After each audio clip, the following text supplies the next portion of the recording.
Okay, good afternoon, and thank you all for coming. I'm Congresswoman Carolyn Maloney, and I am very thankful that many of my distinguished colleagues are joining me today to talk about the economic challenges facing African Americans today.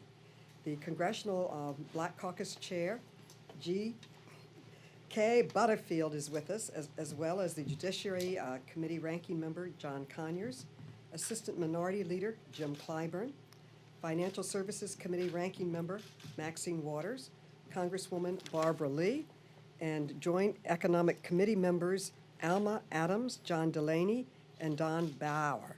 And we are fortunate that Al Green has also joined us.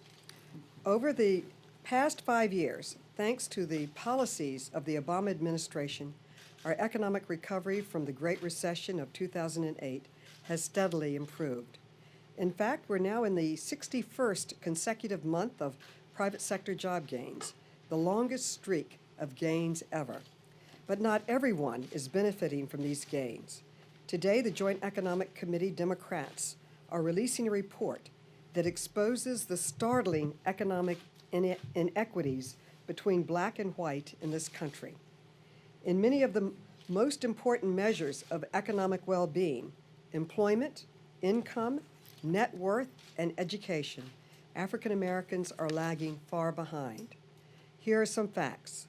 African Americans are unemployed at more than double the rate of white Americans. In fact, the current unemployment rate of 10.1% for blacks is a whole percentage point higher than the unemployment rate for whites at the peak of the most recent recession. More than 20% of African Americans live in poverty, more than triple the number of white Americans in poverty. The net worth of African Americans is 13 times less than the net worth of white Americans.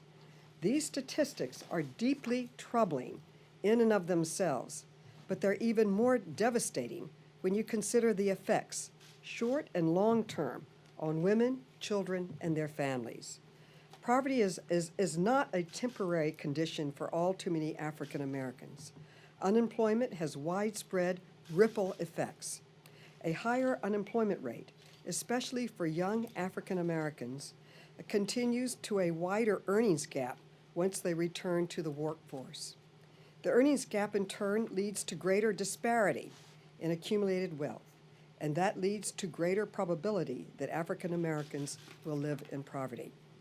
In fact, children in African American households are nearly twice as likely to be raised at the bottom of the income distribution scale.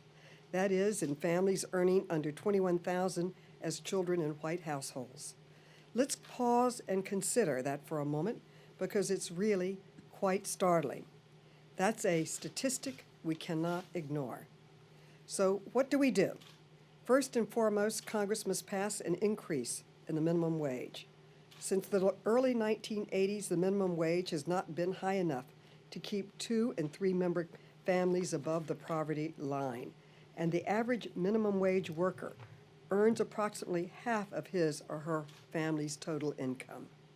African Americans make up 14% of minimum wage earners, so raising the federal minimum wage to $10.10 an hour and making sure it is indexed to inflation would give them a tremendous boost. It would also help to bridge the income inequality gap and provide a jolt to the economy by increasing purchasing power. Secondly, we should expand tax credits for working families.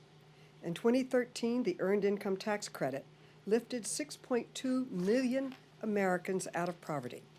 That's a program worth building on, since families with children now receive 10 times the benefits of families without children. Congress should double the Earned Income Tax Credit from $500 to $1,000 for workers without children to encourage and reward work, as well as reduce their tax burden. There are many other ways to help African Americans and other working poor reach for the American dream. We should expand early childhood education and Pell Grants, enlarge the child-dependent tax care credit, pass the Paycheck Fairness Act, strengthen the role of community colleges, improve workforce training, and make work more family-friendly through paid leave and sick leave.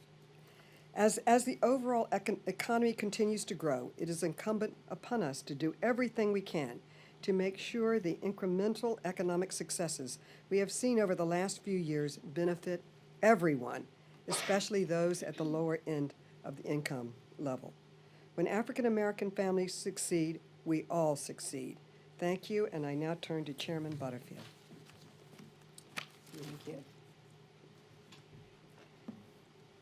Let me begin by thanking Congresswoman Maloney and the other members of the Joint Economic Committee, including our own Congresswoman Alma Adams, for their thoughtfulness and their willingness to engage in this research and their extraordinary willingness to put out this very well-written and well-reasoned paper. I hope that all of you have a copy of it by now. It's certainly a document that every American should read. It is worthy of every household having a copy of it, because it says what the Congressional Black Caucus has been saying for many years, and that is that poverty is real. It affects 1 out of 4 African Americans in this country, African American families in this country. It affects 1 out of 3 black children in the country, and the wealth gap is just unacceptable. And this report simply corroborates what we have been saying for many years. The economic disparities that African Americans face comes as no surprise to those who experience this reality of such inequities in their daily lives. It sheds light on the economic climate in Black America and the divide that has persisted for generations, due largely to our country's history of racial divide, oppression, and lack of success. It confirms that while much of the country has experienced an economic recovery over the last 6 years, it has not reached every community. There is still much work that remains, and nowhere is it more evident than in the African American community. African Americans are struggling. There are 46 of us who comprise the Congressional Black Caucus, and we go home each weekend and we see it firsthand. African American families are struggling. This report reveals that Black Americans continue to face high rates of poverty, unemployment, and long-term unemployment, as well as significantly lower incomes and slower wealth accumulations than white households. Although my colleagues will touch on the wealth gap, consider the following. And Congresswoman Barbara Lee and the Out of Poverty Task Force has been working on this for years and making these statistics very well known. And now we have the support of the Joint Economic Committee, and hopefully our message will begin to penetrate. The median income of African American households is $34,000. To be precise, it's $34,600, nearly $24,000 less than the median income of white households, which is $58,000.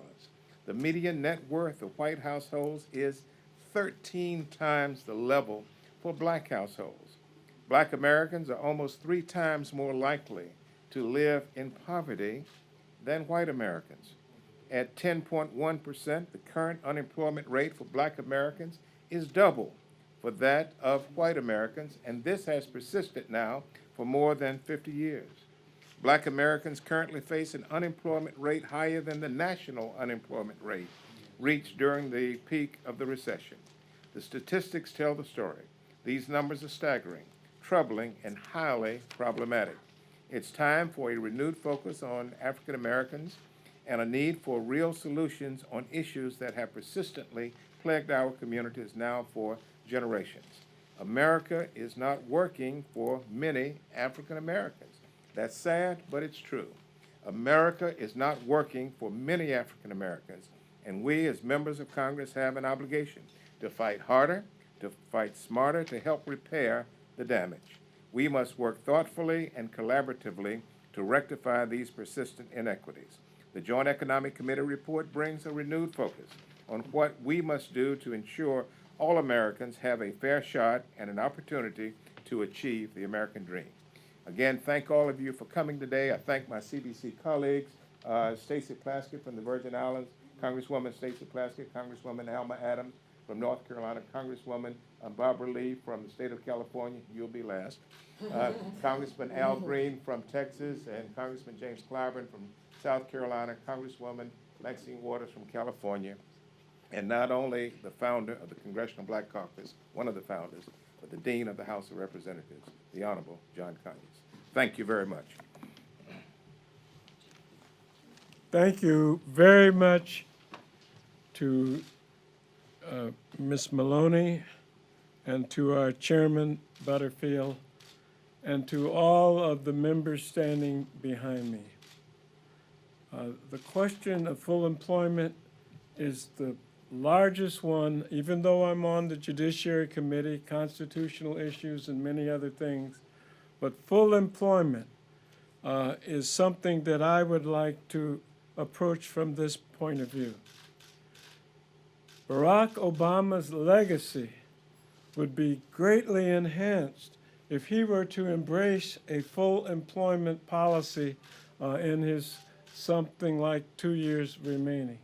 And what I am urging that he consider is H.R. 1000, my Full Employment and Balanced Growth Act, called the Humphrey Hawkins Full Employment and Training Act, or anything else that would move him to ensure that he, like we, realize that this is the most important single domestic economic issue that we can deal with. And it's in that spirit that I'm proud to join everybody here. We need to deal with this because with all the talk of 5% and 10% unemployment, in the 13th Congressional District of Michigan, the official unemployment rate is 23.5%. I am embarrassed and recommitted to fight for a full employment act, and I will work on both sides of the aisle with independents and anyone else necessary to make a serious dent in the challenge that is before us. Again, my sincerest congratulations, not only to the members here, but to the members that are supporting this very important effort. I'm Jim Clyburn from South Carolina, and I'm pleased to be here today with Chairman Butterfield and with co-chair Carolyn Maloney to discuss this very, very important issue. Now, you've heard the data and just how startling that data are. Now, in my home state of South Carolina, the overall unemployment rate, in my congressional district, the overall unemployment rate is around 13%, a little over 13%. But for white South Carolinians, it's 7.7%. For black South Carolinians, it's 17%, 10 points higher. For several years, many of us have been working on this issue, trying to get Congress to more appropriately target resources into communities where we have high unemployment. The fact of the matter is, if you look at our history of recovering from first a Great Depression, now a Great Recession, the fact of the matter is there are too many communities that are left out when the recovery is in fact taking place. That's what happened after the Great Depression, and that it is what's happening today after this Great Recession. We need to begin targeting resources into these communities. Now, when we were trying to put together the recovery package back in 2009, I proposed a remedy for that, something that we've begun to call 10, 20, 30. It simply means that 10% of the resources in that particular section of the budget or appropriations should go to those communities where 20% or more of the population have been stuck beneath the poverty level for the last 30 or more years. We were able to get that done in 3 parts of the agricultural budget. And let me share with you what has happened. About $1.7 billion were targeted into 4,655 projects. What I saw in my own home state, in Marion, Williamsburg, Orangeburg counties, 3 persistent poverty counties, we saw unemployment going down, and we saw water projects, broadband projects, various things that these communities have been trying to get for over 50 years, finally getting into these communities. I have had appeared before the Budget Committee, thanks to Chairman Ryan. He's now chair of the Ways and Means Committee. We believe that this budget that we are proposing this year should include in it a formula that ought to get resources targeted to these communities. Now, it doesn't have to be 10, 20, 30.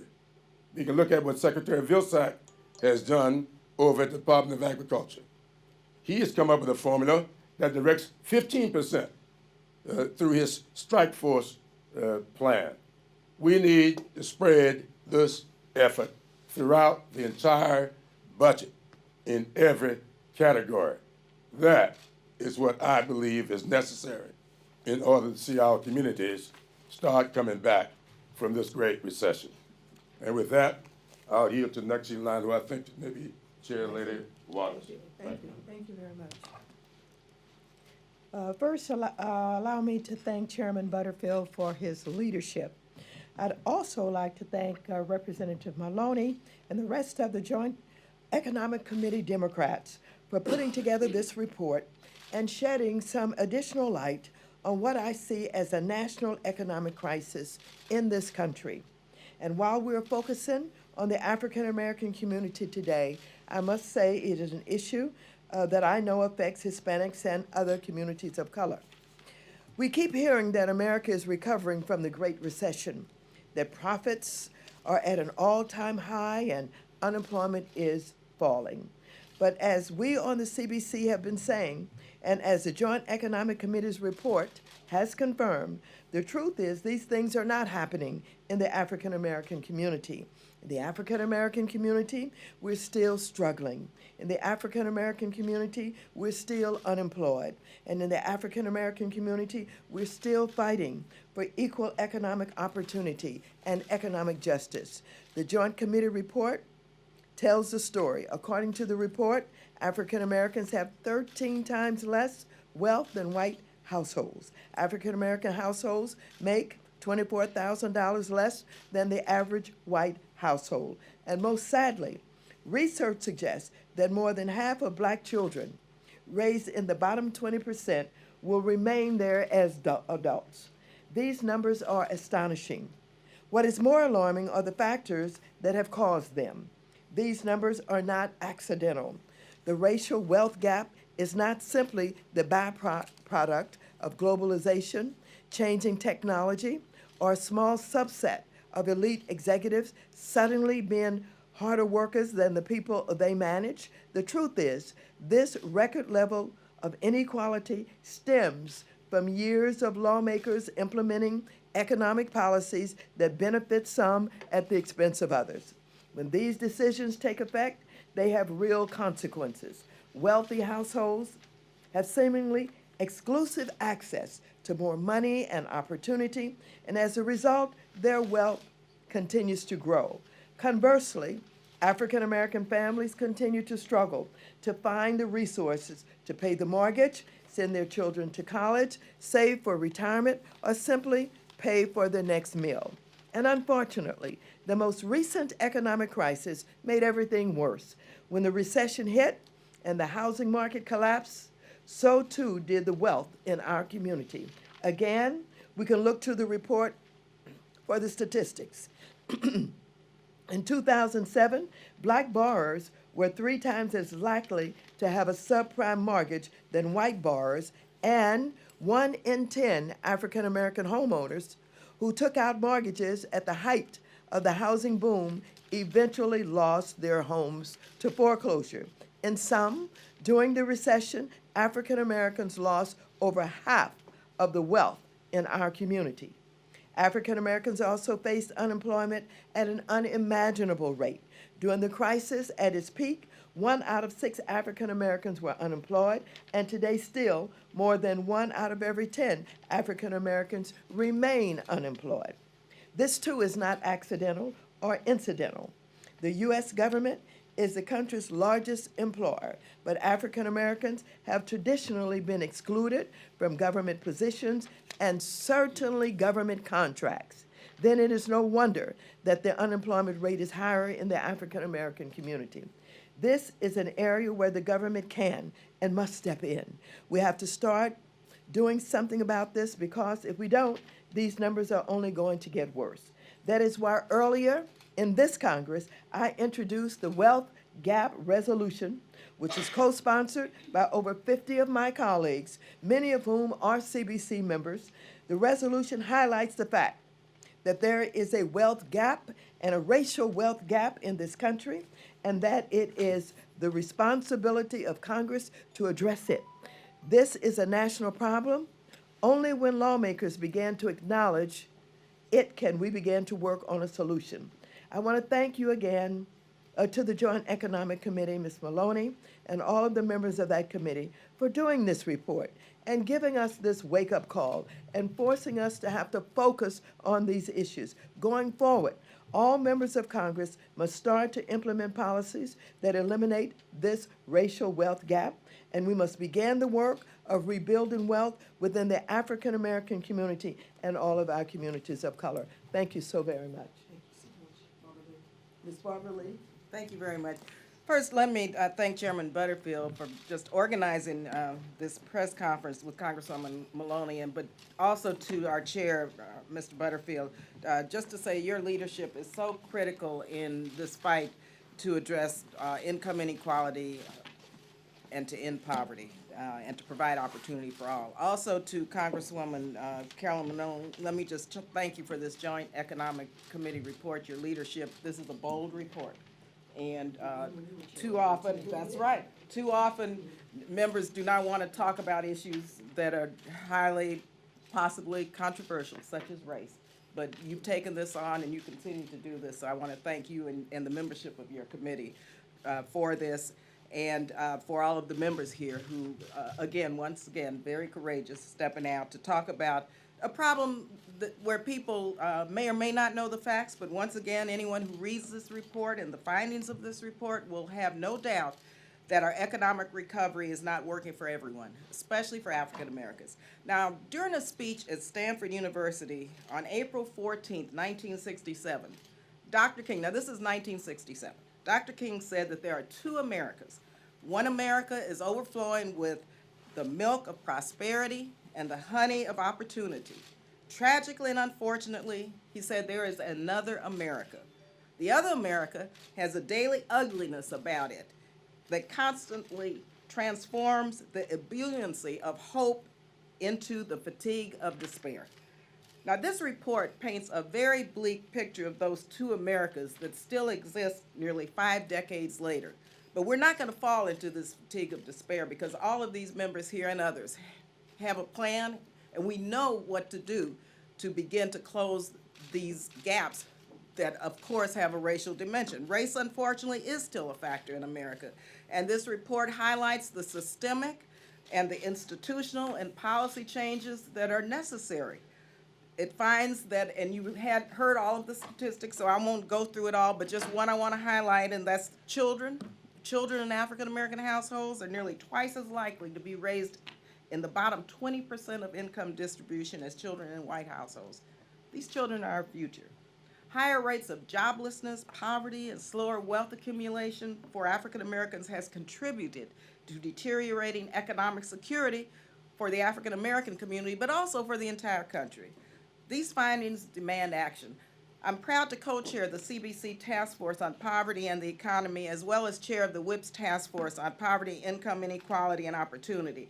So all of our colleagues are working on policies to lift everyone out of poverty into the middle class. Assistant Leader Clyburn spoke about his effective 10-20-30 program. It's time to advance this important policy. We've introduced the Half in 10 Act to develop a national strategy to cut poverty in half in the next decade and lift more than 22 million out of poverty.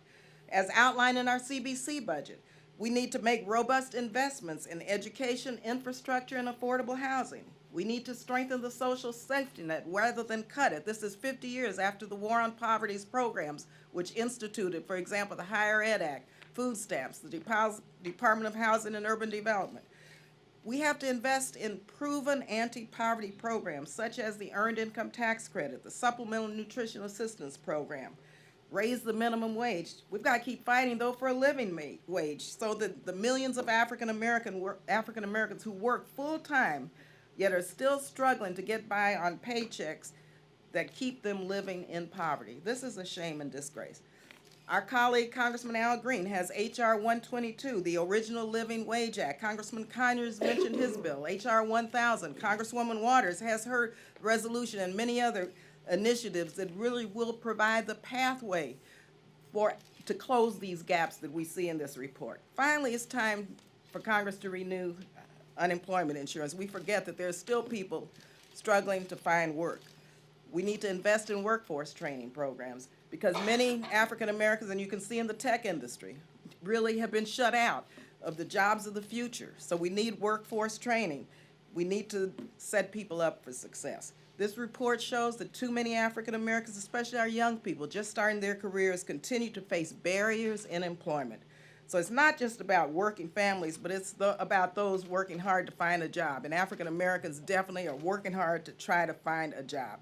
So we can end poverty, we can address all of the issues in this report, but I tell you one thing, we have to have a call to action in this body, in this Congress, to move some of this legislation forward. As Dr. King reminded us in his Two Americas, he says, we must come together to see that social progress never rolls on the wheels of inevitability. It comes through the tireless efforts and the persistent work of dedicated individuals. So this report, I think, gives us a roadmap and an agenda to be these persistent individuals who are going to make sure this is the last report that comes out that paints this very stark and unfortunate picture of life in the Black community in America. Thank you. Al Green, and then Stacy, and then we'll get to the Joint Economic Committee members, starting with Dr. Adams. Thank you, Madam Ranking Member, and I thank Chairman G.K. Butterfield as well. When Dr. King spoke at the March on Washington, one of the demands that was made at that time was for a living wage of $2 an hour. Today, that would be more than $10 an hour. I believe that in the richest country in the world, and we are the richest country in the world, we should not have people who are working full-time and living below the poverty line. I believe that in this country, we should have a means by which the minimum wage will keep pace with the rise in poverty. I believe that to do this, we should, as Ranking Member Maloney has indicated, index the minimum wage. The CPI is one way of indexing it.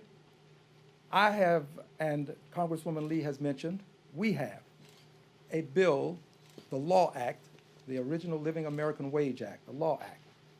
It raises the minimum wage and it indexes it to poverty so that anyone who works full-time will live above the poverty line.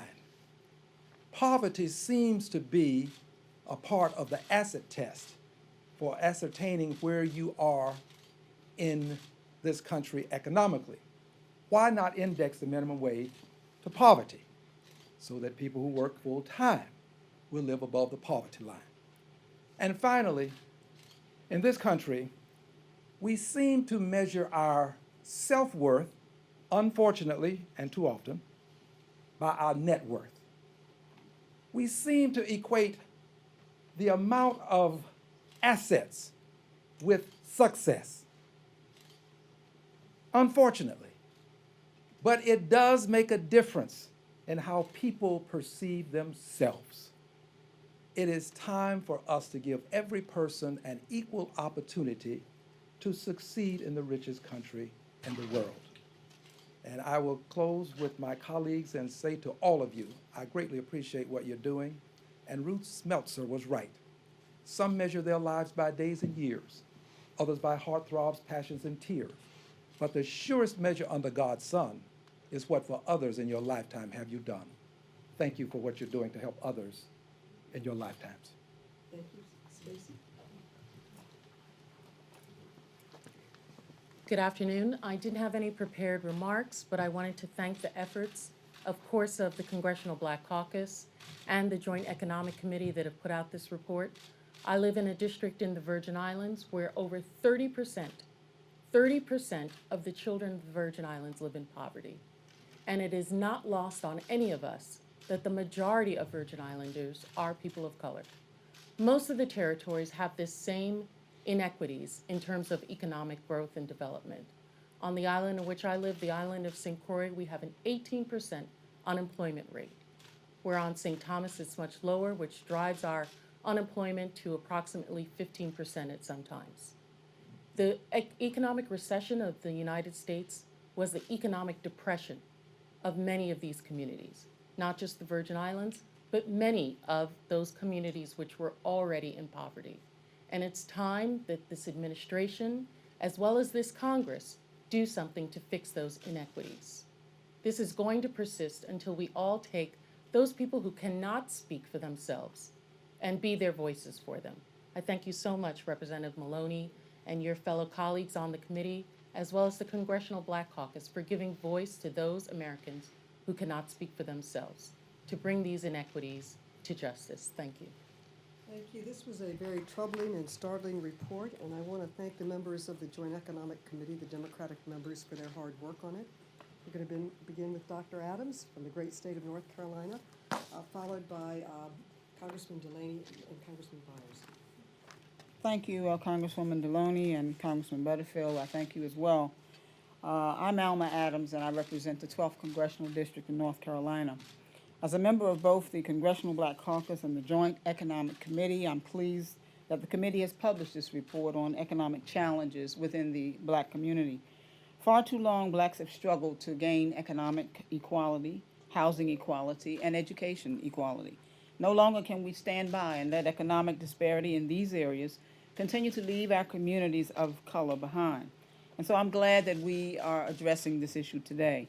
My district's unemployment rate is 13.8%, which is more than double the state and national averages.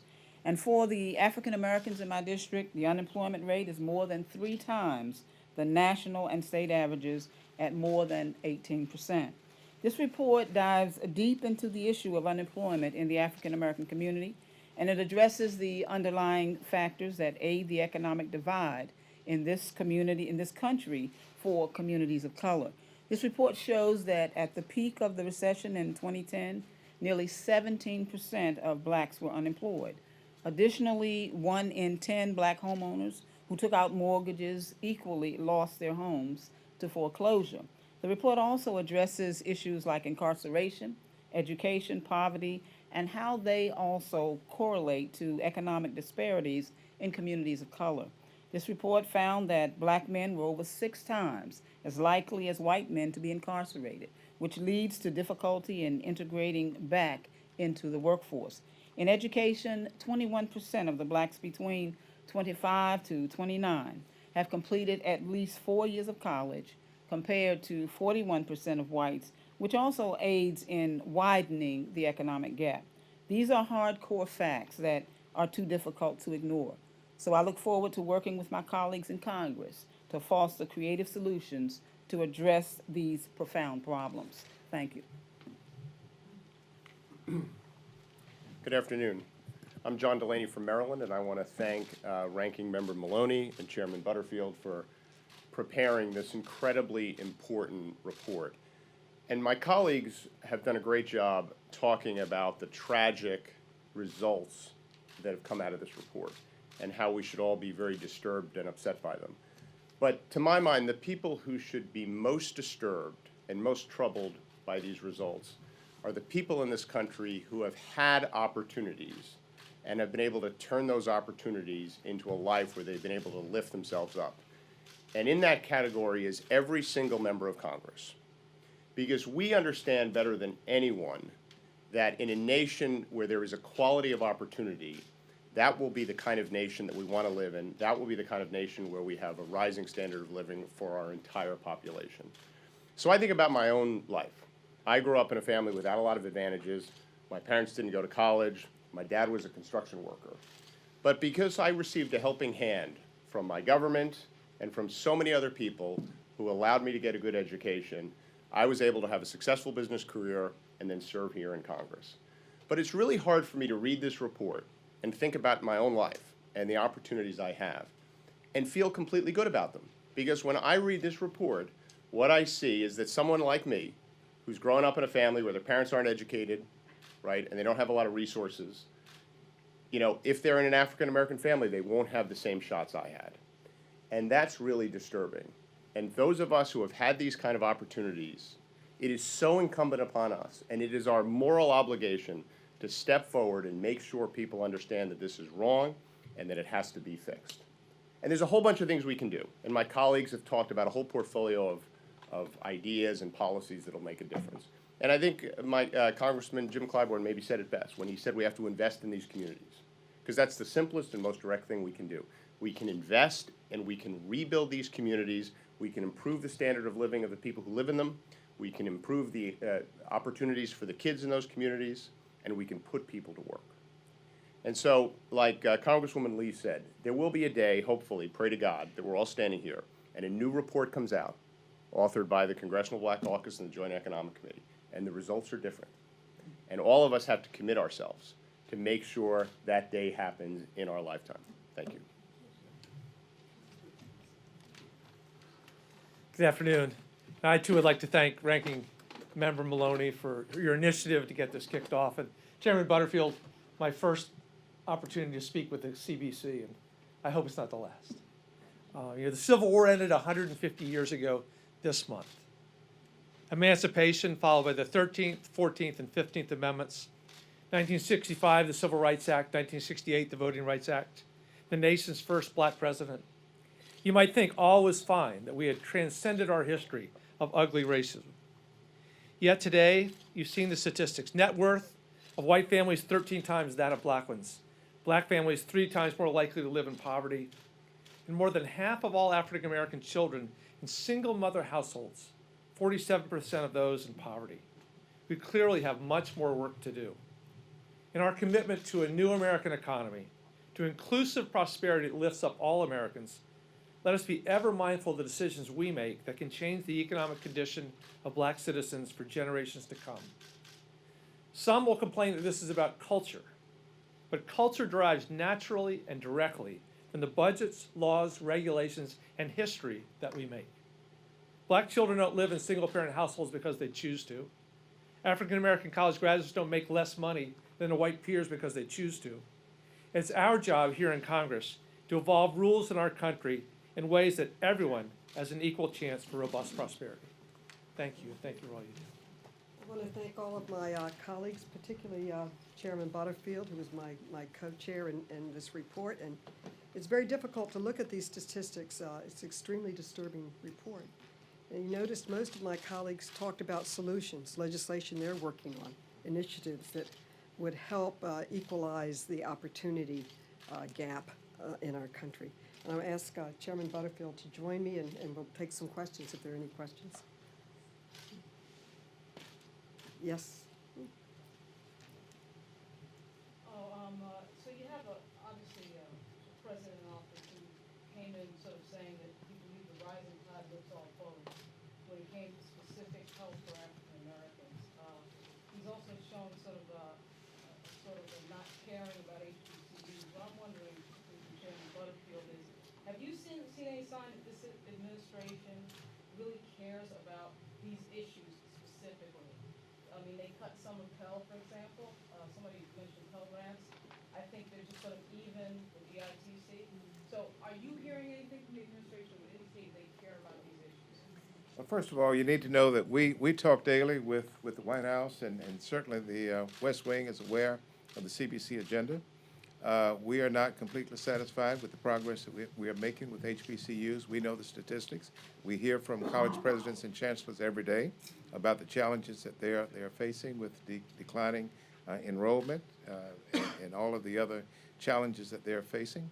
And we have challenged the administration to step forward and to invest more in HBCUs, to strengthen the Title III program within the U.S. Department of Education, and to do some other extraordinary things in order to throw a lifeline to our HBCUs. We have 105 HBCUs in this country, and most, if not all of them, are facing unique challenges.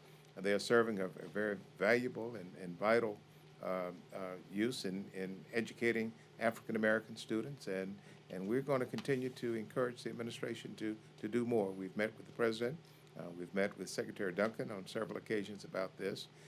I hear from HBCUs from time to time, and spoke with a group last week, Representative Alma Adams and myself in Raleigh, North Carolina, and they are in crisis mode right now, and this White House knows that, and we're going to continue to press them for solutions. And I'd like to yield to Representative Adams, who has devoted her life to education at HBCUs.